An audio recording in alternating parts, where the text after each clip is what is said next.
Housing affordability is in dire straits. This map is a homebuyer's worst nightmare.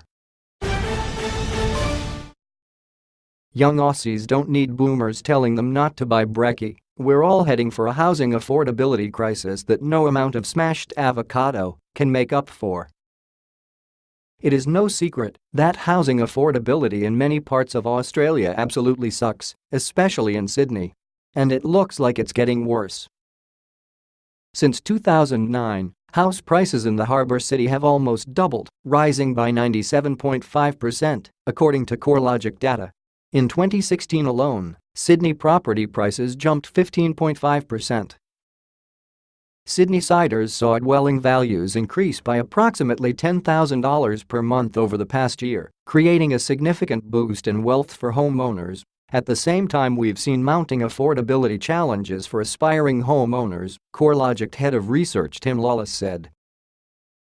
But new graphs released by the data company show in graphic detail just how hot the property market has been and how many areas have been affected. The red in the graph illustrates suburbs, where the median house price is $1 million or above. In December 2011, the red was concentrated in those suburbs within 10 kilometers or 20 kilometers of the CBD, as you would expect. 6 years ago, only 2 suburbs outside of a 50 kilometers radius of the CBD had median prices of at least 7 figures. Most of the graph is colored bright green or pale green, indicating median house prices of a substantially more acceptable $300,000 to $500,000. Juxtapose that against December 2016 and the realization is terrifying. Red is the dominant color and many suburbs more than 50 kilometers from the city have crept into the red zone. Those green suburbs with homes of $500,000 or less are almost exclusively located in fringe suburbs more than 50 kilometers from Sydney's centre. Not depressing enough? Buying an apartment isn't necessarily that affordable now either. In this graph, which compares house prices to apartment prices in Sydney, it shows a considerable number of suburbs more than 10 kilometers from the CBD that now have apartment median prices of $1 million or more. Some suburbs more than 20 kilometers outside of the city centre even have apartments with price tags of at least 7 figures. In fact, buying an apartment in 2016 doesn't look dissimilar to buying a house in 2011, and that's just a difference of a bit over 5 years. Another recent CoreLogic report put Sydney house prices at a whopping 8.3 times higher than annual household incomes and found households were dedicating an average of 44.5% of their income to service a mortgage. Broadly, a homeowner is considered to be under mortgage stress if they have to devote more than 30% of their household income to repayments. So Sydneysiders are paying 1.5 times the amount already considered as being under mortgage stress. But even being able to pay a mortgage on a Sydney home is a luxury, considering high prices are locking people out altogether as they struggle to save the deposit. To secure a mortgage and avoid lender's mortgage insurance, LMI, you need to save a 20% deposit. This means, according to a recent Bankwest report, the average Sydney couple faces a grueling 8.4 years of saving to front a deposit on a median-priced home. Nationally, the average Australian couple spent 4.4 years saving up for a 20% deposit to buy a median-priced house in 2016. It isn't just a Sydney problem either, albeit it is the worst in the New South Wales capital. In Melbourne, where house prices rose 13.7% in 2016, prices have increased by a mammoth 83.5% since 2009.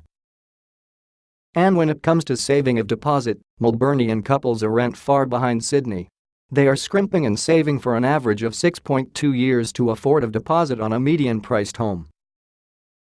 Even house prices in our nation's humble capital of Canberra have risen by a third, 32.6%, post-GFC, and 9.3% over the past 12 months. Prices to rise further.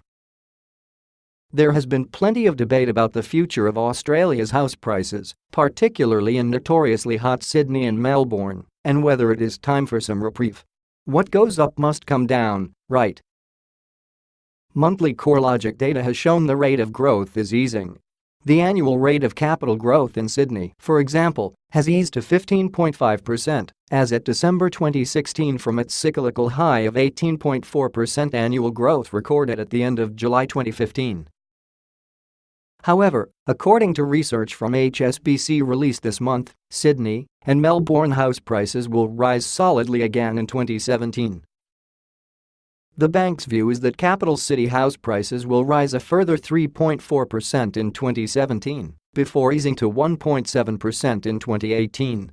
And this is in a year in which it expects the Reserve Bank to lift interest rates by 50 basis points to a 2% cash rate.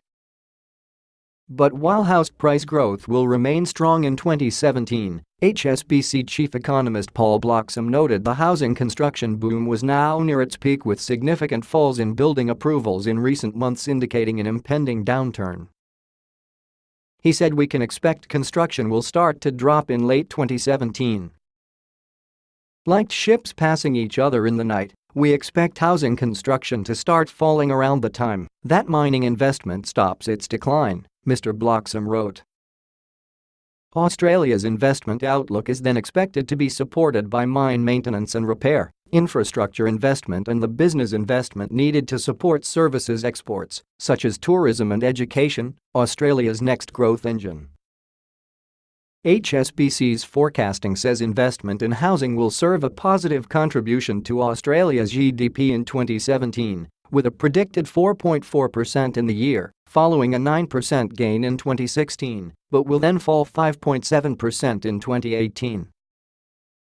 Endangered first home buyers. So perhaps the collective complaint from millennials that it is much harder to get on the property ladder now than ever before shouldn't be dismissed so quickly by their baby boomer parents as nothing more than a whinge. According to the latest edition of the Adelaide Bank and Real Estate Institute of Australia, REIA, Housing Affordability Report, released in December, the average loan size to first home buyers increased by 1.5% over the September quarter to $319,633, thanks to ever-rising house prices. First home buyers now make up just 13.2% of the owner-occupier market nationally. This is the lowest representation since the Australian Bureau of Statistics (ABS) series was commenced in June 1991 and compares to the long-run average of 18.5%. All states and territories but two, Queensland and the Northern Territory, recorded decreases in first home buyers over the September quarter 2016. Speaking of the results, Damien Percy, general manager of Adelaide Bank, likened this dwindling group of buyers to an endangered animal. The number of Australian first home buyers decreased by 6.7% during the quarter to 21,825, a decline of 5.8% compared to the September quarter 2015.